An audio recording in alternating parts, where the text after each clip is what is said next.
The scorching Texas sun beat down mercilessly on the small town of Redemption, its rays penetrating the stained glass windows of the Blessed Hope Baptist Church. Inside, the air was thick with the scent of polished wood and lingering incense. But beneath the veneer of sanctity, a storm was brewing, one that would shake the very foundations of faith and family. Reverend Isaiah Johnson stood at the pulpit, his rich baritone voice filling the church with words of forgiveness and redemption. Little did his congregation know that the man they revered as a beacon of hope harbored a dark secret, one that had haunted him for years and was about to come crashing down upon him with the force of divine retribution.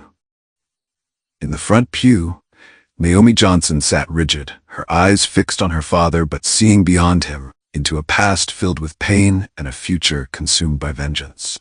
At just 25 years old, Naomi had experienced more tragedy than most people face in a lifetime. And now, as she listened to her father preach about the power of forgiveness, a plan was taking shape in her mind. A plan that would bring justice for her mother and shatter the facade of the man she once called Daddy. As the congregation filed out after the service, shaking hands and exchanging pleasantries with their beloved pastor, none could have guessed the sinister plot unfolding in their midst. For in Redemption, Texas, secrets ran as deep as oil wells, and revenge was a dish best served with a smile and a prayer. Its whitewashed walls and towering steeple, a constant reminder of the town's spiritual foundation. But it wasn't until Reverend Isaiah Johnson took over the pulpit 15 years ago that the church truly became the heart of the community. Isaiah Johnson was a man who commanded respect with his mere presence. Standing at 6 feet 4 inches, with broad shoulders and skin the color of rich mahogany, he cut an imposing figure both on and off the pulpit. His voice, deep and resonant, could soothe troubled souls and ignite passion in even the most apathetic hearts. To his congregation, he was more than just a preacher. He was a living embodiment of the gospel he preached. Every Sunday, the pews of Blessed Hope were filled to capacity.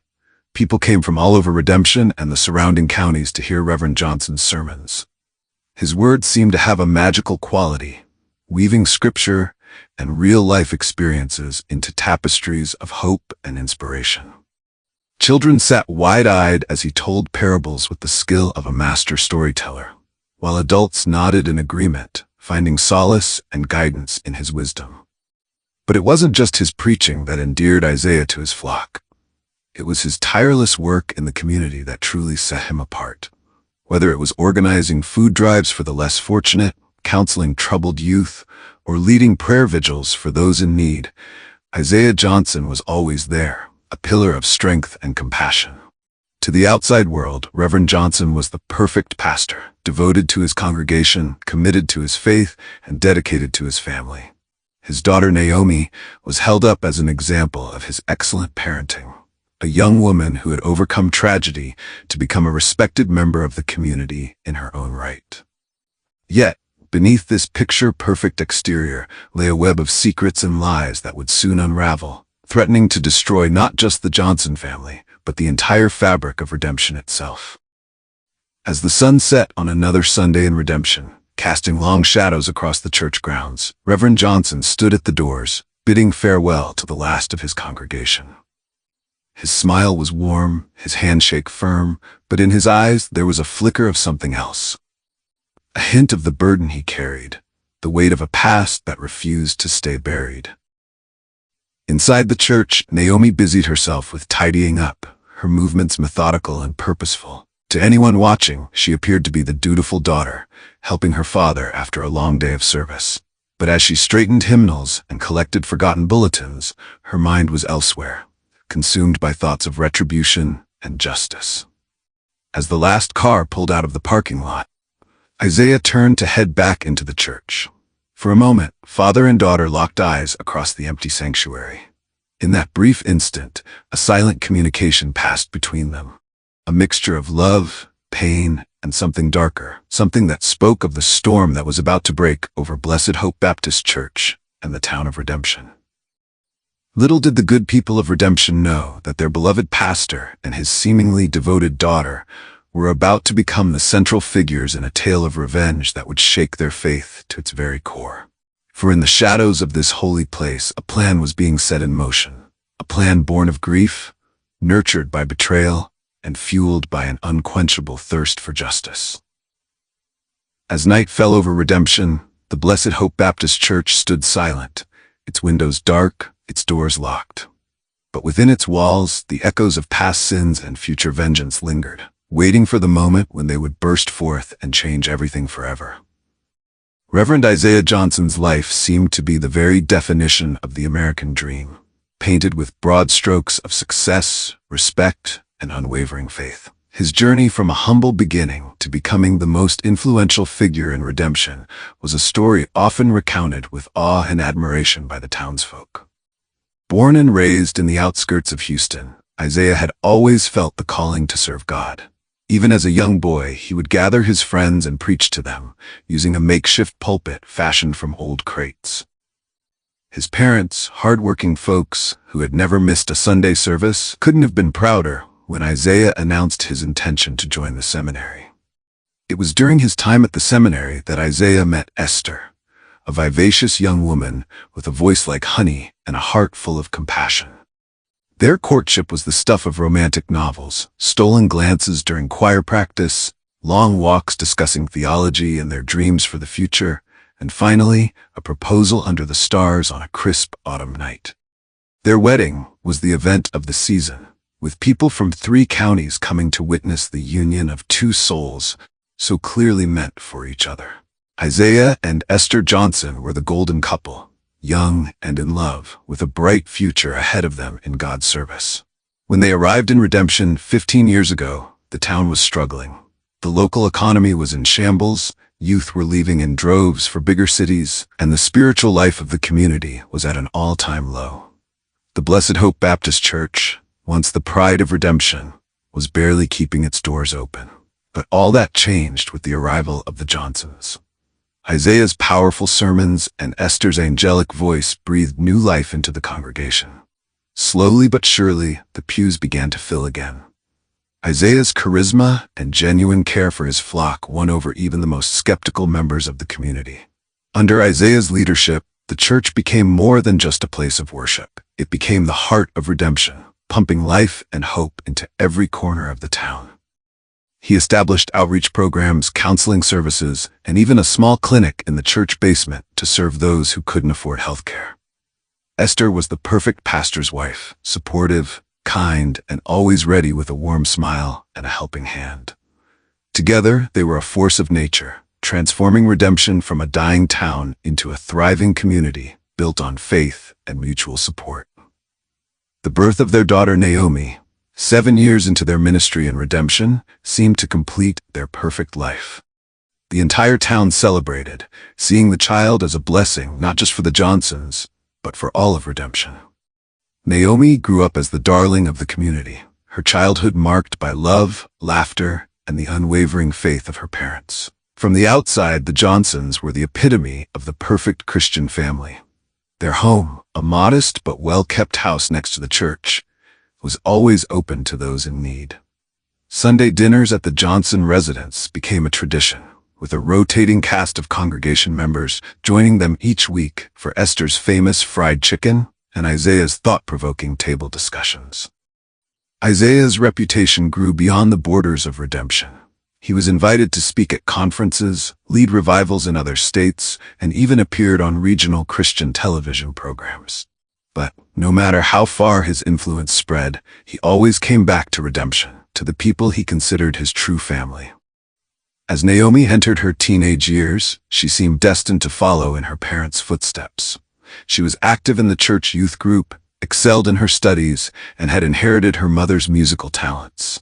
The future looked bright for the Johnson family and for Redemption. But beneath this veneer of perfection, cracks were beginning to form. Unseen by the adoring public, tensions were rising within the Johnson household. Esther's smiles became a little more forced, Isaiah's sermons took on a hint of desperation, and young Naomi's eyes began to lose their innocent sparkle. The perfect life of Redemption's first family was built on a foundation of secrets and lies, a house of cards waiting for the slightest breeze to bring it all crashing down. And that breeze was coming.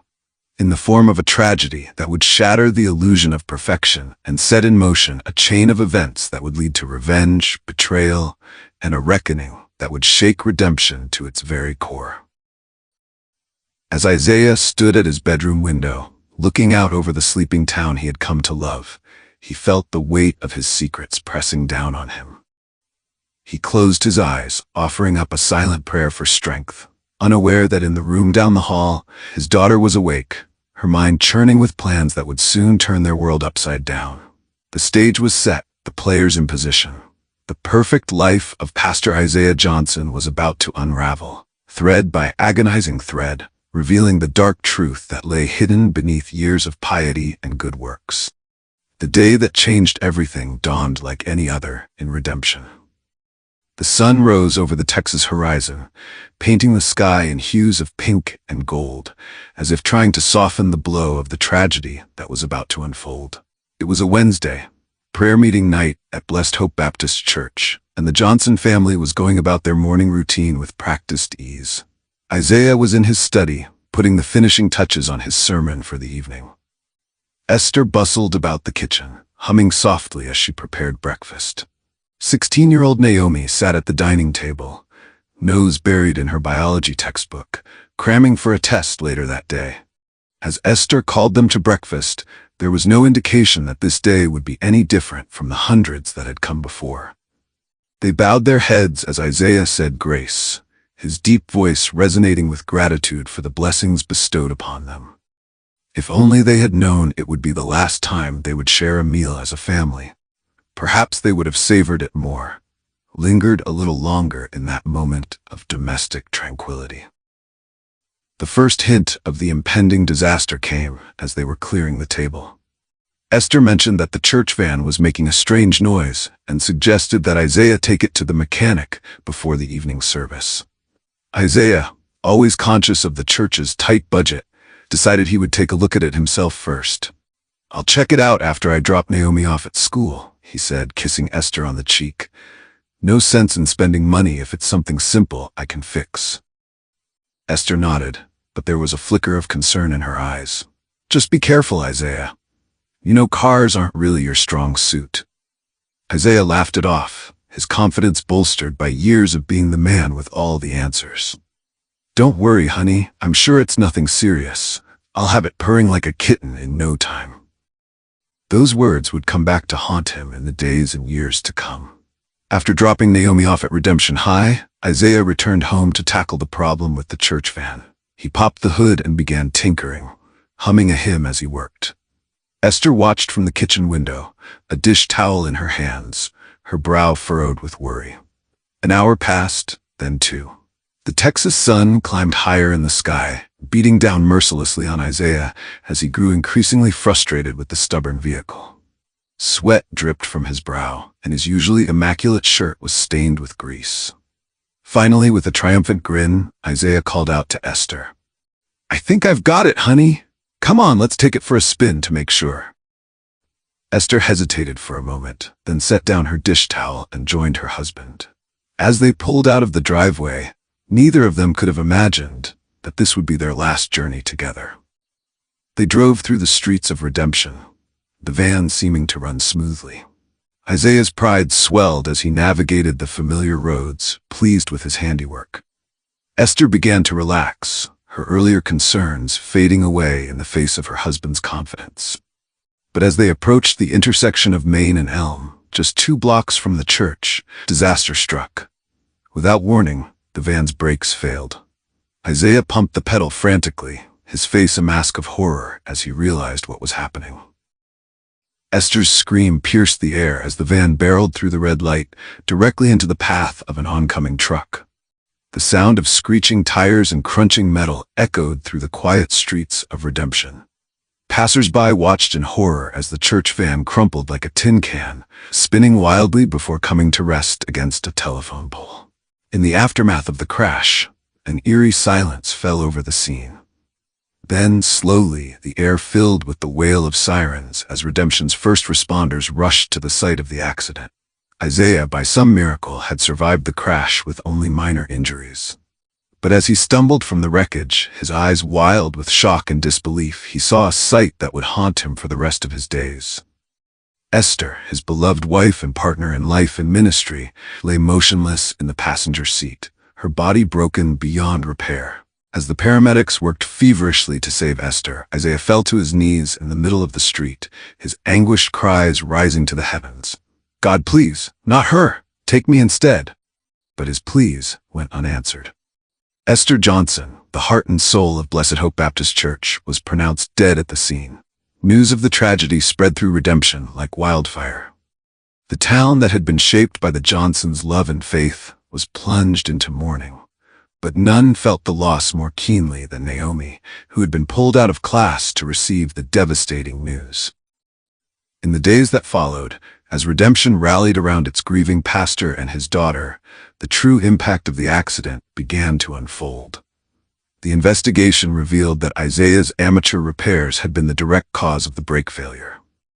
What had begun as an attempt to save the church a few dollars had cost him the love of his life and robbed his daughter of her mother. The weight of guilt settled heavily on Isaiah's shoulders. How could he stand before his congregation and preach about God's love and forgiveness when he couldn't forgive himself? How could he comfort his daughter when he was the reason for her pain?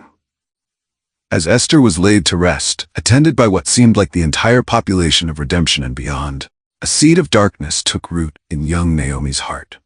She watched her father, broken and guilt-ridden, and felt a complex mix of emotions: grief for her mother, anger at her father, and a growing sense of betrayal that would, in time, blossom into a desire for revenge.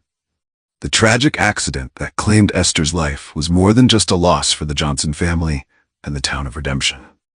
It was the first domino to fall in a series of events that would unravel the fabric of their perfect life, exposing long-buried secrets and setting the stage for a shocking act of vengeance. As the town of Redemption struggled to come to terms with the loss of Esther Johnson, none could have predicted the storm that was brewing on the horizon, a storm that would test the limits of faith, family, and forgiveness, and leave no one untouched by its fury. In the wake of Esther's tragic death, the town of Redemption found itself adrift, struggling to navigate the choppy waters of grief and disbelief. The Blessed Hope Baptist Church, once a beacon of joy and community, now stood as a somber reminder of all that had been lost. The pews that had once been filled with the sound of Esther's angelic voice now echoed with muffled sobs and whispered prayers. For Isaiah Johnson, the days following the accident passed in a blur of pain and self-recrimination. He moved through the motions of daily life like a man sleepwalking, his once commanding presence now diminished by the weight of his guilt. The man who had always had the right words to comfort others now found himself speechless in the face of his own grief. Naomi, just 16 and suddenly without a mother, withdrew into herself. The vibrant, outgoing girl who had been the pride of Redemption became a shadow, her eyes haunted by a pain too deep for words.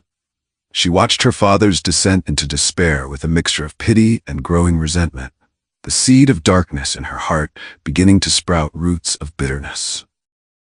The first Sunday after the funeral, the entire town held its breath as Isaiah took to the pulpit. Would he be able to find the strength to lead his flock through this dark time? As he stood before the congregation, his eyes red-rimmed and his shoulders slumped, a hush fell over the church.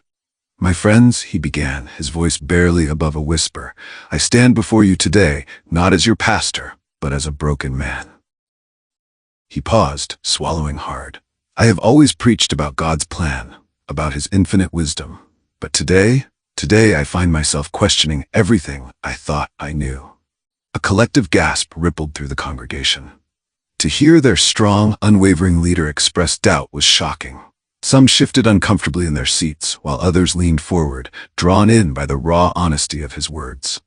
"I made a mistake," Isaiah continued, his voice gaining strength. "A mistake born of pride and overconfidence. And that mistake cost me, cost us, the most precious thing in the world. My Esther, your Esther, is gone because of me." Tears flowed freely now, not just from Isaiah's eyes, but from nearly every person in the church. In the front pew, Naomi sat rigid, her face a mask of stone as she watched her father bare his soul.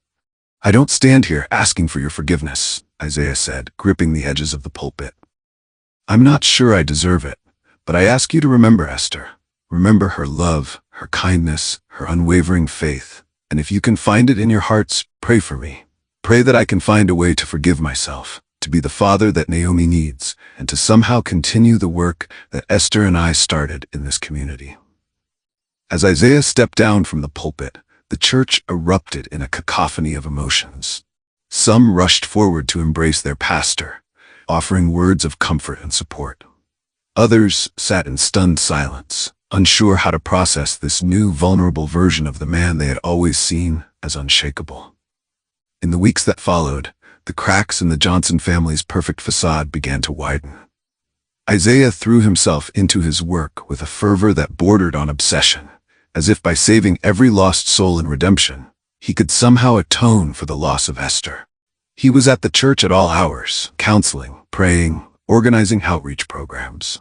But the light that had once shone so brightly in his eyes was gone, replaced by a desperate, almost manic energy. Naomi, left alone in the empty house that no longer felt like home, spiraled into a depression that worried her teachers and friends. She stopped participating in church activities, her once beautiful voice silent during hymns. When concerned members of the congregation approached Isaiah about his daughter's withdrawal, he seemed at a loss, as if only now realizing how far apart they had grown. As months passed, rumors began to circulate through Redemption. Some whispered that Isaiah was cracking under the pressure, that his sermons had taken on an almost fanatical tone. Others gossiped about Naomi, speculating about her absence from church and her increasingly erratic behavior at school. The turning point came on the one-year anniversary of Esther's death. The church had planned a memorial service, a celebration of Esther's life and her impact on the community. But as the congregation gathered, neither Isaiah nor Naomi was anywhere to be found. Concern turned to panic as hours passed with no word from the Johnson family. A search party was organized, fanning out across Redemption. It was well past midnight when they finally found them. Isaiah was discovered in the church cemetery, sprawled across Esther's grave, an empty bottle of whiskey clutched in his hand. The sight of their pastor, the man who had railed against the evils of alcohol for years, in such a state, was a shock to the community. Naomi was found at the site of the accident, sitting in the middle of the intersection, oblivious to the cars swerving around her. When the police approached, she looked up at them with vacant eyes and asked, why couldn't it have been him instead? The events of that night shattered what was left of the illusion of the perfect Johnson family. Isaiah was forced to take a leave of absence from the church, checking himself into a rehabilitation facility to deal with the alcohol dependency he had secretly developed in the wake of Esther's death. Naomi, deemed to be in need of intensive therapy, was sent to live with her maternal grandmother in Houston. The separation of father and daughter, while deemed necessary for their healing, would prove to be the final nail in the coffin of their relationship.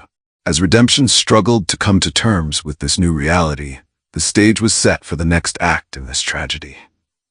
Unbeknownst to anyone, Naomi's time away from Redemption would be a crucible, transforming her grief and anger into a cold, calculated plan for revenge. The perfect life that Isaiah Johnson had built was now in ruins, his family torn apart, his reputation tarnished. But even in his darkest moments, he could not have imagined the storm that was brewing, or the depths to which his own daughter would go to make him pay for the mistake that had cost them everything.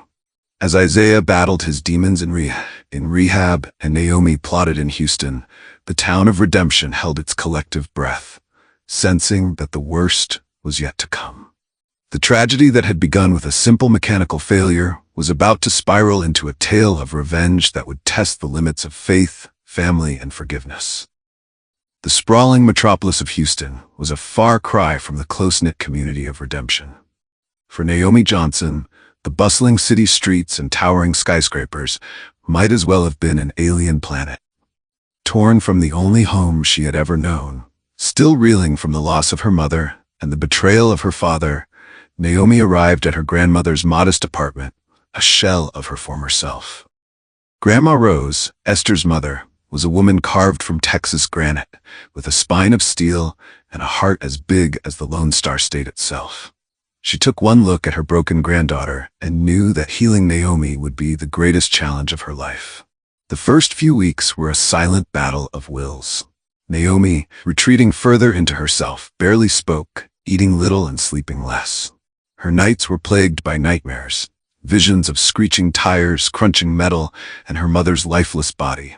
During the day, she was a ghost, drifting through the apartment, her eyes vacant, her movements mechanical. Rose, drawing on a well of patience deeper than any oil reserve, gave Naomi space while maintaining a constant, reassuring presence.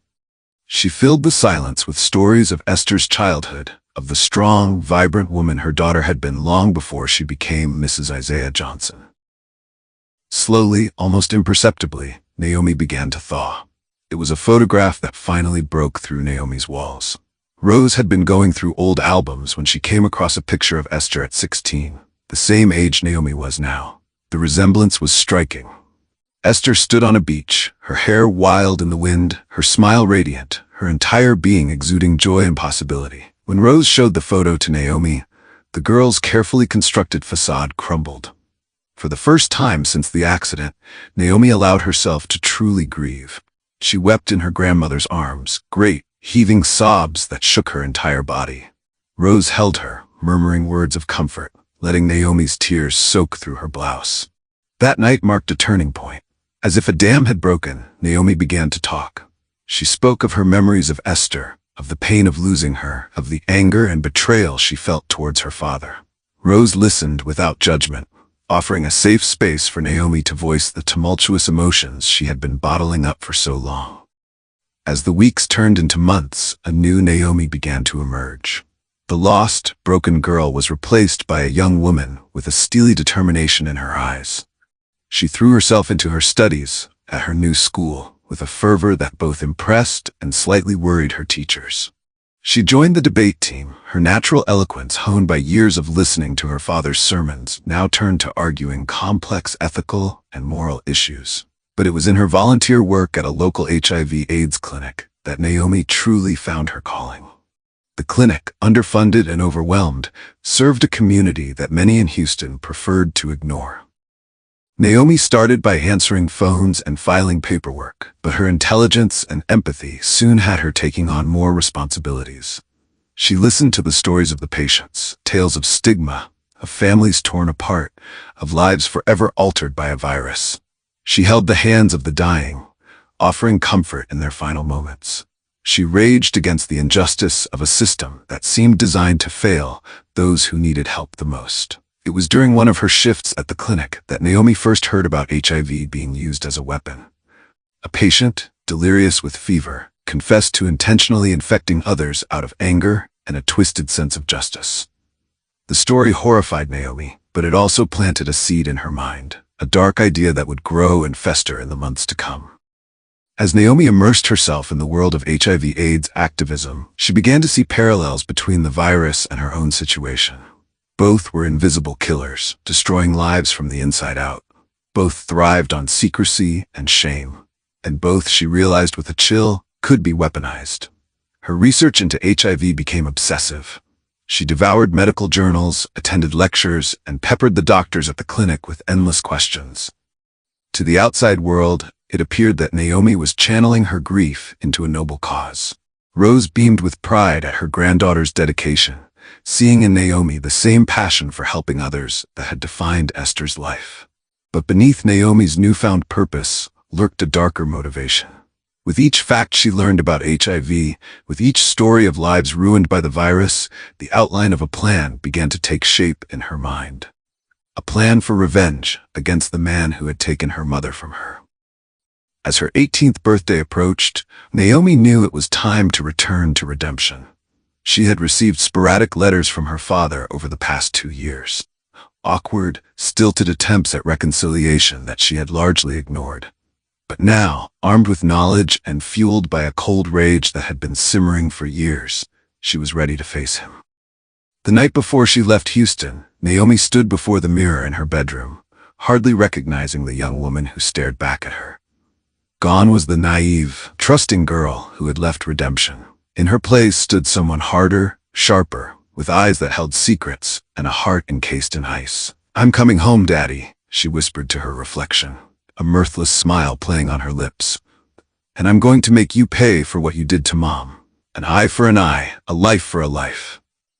As she turned away from the mirror, Naomi's gaze fell on the photograph of her mother at 16, still radiant, still full of promise. For a moment, doubt flickered across her face. Was this really what Esther would have wanted? But then the moment passed, and Naomi's resolve hardened once more. She packed the photo away, zipped up her suitcase, and prepared to return to redemption. The prodigal daughter was coming home, but not for forgiveness. She was coming for revenge.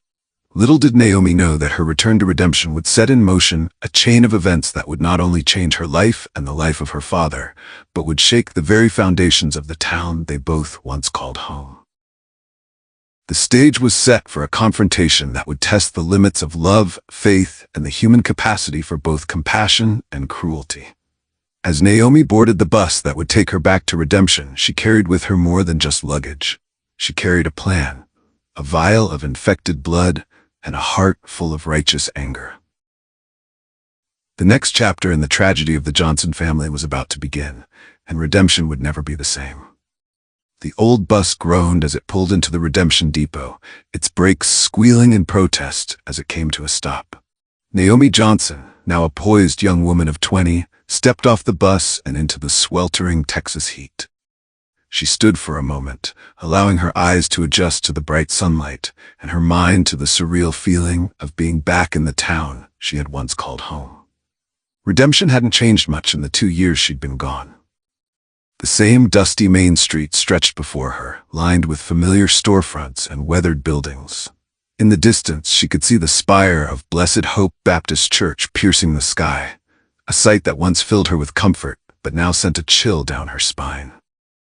As Naomi made her way down the street, rolling her small suitcase behind her, she could feel the weight of curious stares. Redemption was a small town, and news traveled fast. By the time she reached the end of the block, whispers had already begun to circulate. "Is that Naomi Johnson? Lord have mercy, she's grown into a beautiful young woman. Does the Reverend know she's back?" Naomi kept her head high, acknowledging the greetings of those brave enough to approach her with a polite nod, but offering little else. She had not come back to redemption to reminisce or reconnect. She was here for one purpose only, and idle chit-chat would not deter her from her mission. As she approached the Johnson family home, a modest 2-story structure that sat in the shadow of the church, Naomi felt a flutter of anxiety in her stomach. This place, once a haven of love and warmth, now felt alien to her. The flower beds that her mother had so lovingly tended were overgrown with weeds, the paint on the porch was peeling, and an air of neglect hung over the property. Taking a deep breath to steel herself, Naomi climbed the porch steps and raised her hand to knock on the door. Before her knuckles could make contact, the door swung open, revealing the figure of Reverend Isaiah Johnson. Time had not been kind to Isaiah. The once robust and commanding presence of Redemption's beloved pastor had diminished considerably. His hair, once a rich black, was now streaked with gray. Deep lines etched his face, and his eyes, once alight with the fire of his faith, now seemed dim and haunted.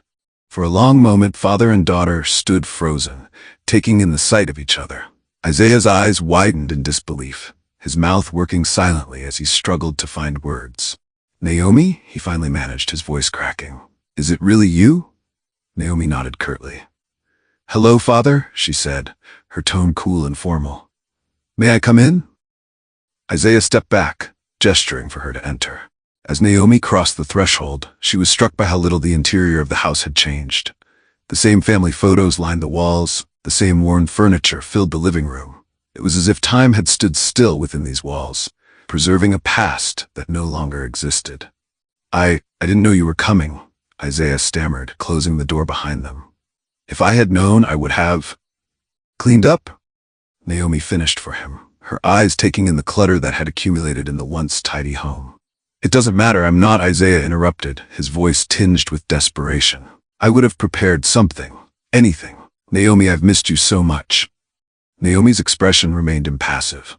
I'm sure you have, Father, but I'm not here for a family reunion. I'm here because we have unfinished business. Isaiah's face fell, the hope that had briefly flickered in his eyes extinguished. Of course, he said softly. Would you like to sit down? Can I get you something to drink? No, Naomi replied curtly. What I have to say won't take long. She reached into her purse and pulled out a small vial filled with a dark red liquid. Isaiah's eyes widened as he recognized what it was. Naomi, he whispered, his voice trembling. What are you doing with that? This, Naomi said, her voice cold and steady, is justice. This is retribution for what you did to Mom. Isaiah took a step back, his face pale with shock and fear. Naomi, please, whatever you're thinking of doing, don't. I know I've made mistakes, terrible mistakes, but... Mistakes? Naomi's laugh was bitter and harsh. You call what you did a mistake? You killed her, Dad. Your arrogance, your pride, they killed Mom, and now you're gonna pay for it. Naomi, listen to me, Isaiah pleaded, reaching out to his daughter. I know you're hurting. I'm hurting too. What happened to your mother? It haunts me every day. But this isn't the answer. This isn't what Esther would have wanted. For a moment, Naomi hesitated.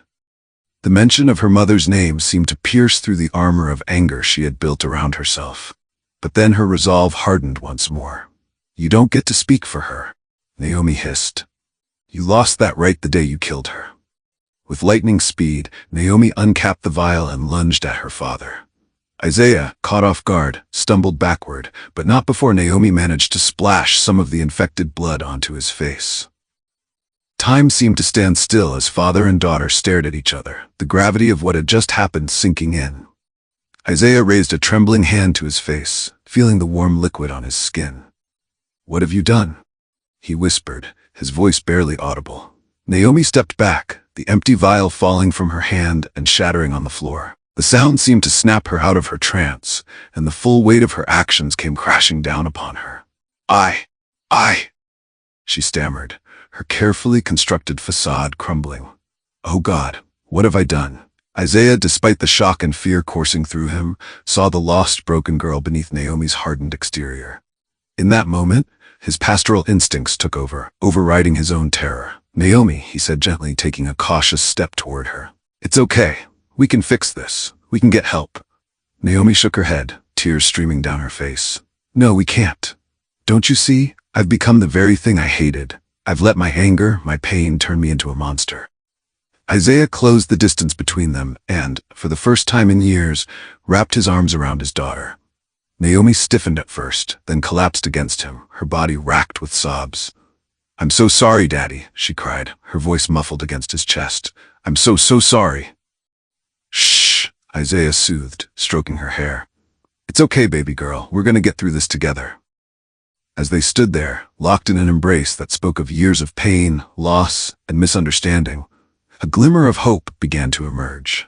The road ahead would be long and difficult, filled with legal consequences, medical uncertainties, and the hard work of rebuilding trust and healing old wounds. But in that moment, in the house that had once been filled with love and laughter, father and daughter found a fragile peace. They had both made terrible mistakes, driven by grief and anger. Now, they faced an uncertain future, but they would face it together. Outside, the news of Naomi's return and the shocking events that followed spread through Redemption like wildfire. The town that had been shaped by the Johnsons' ministry now grappled with a tragedy that defied easy understanding or quick forgiveness. As the sun set on Redemption, casting long shadows across the town, the Johnson house stood silent.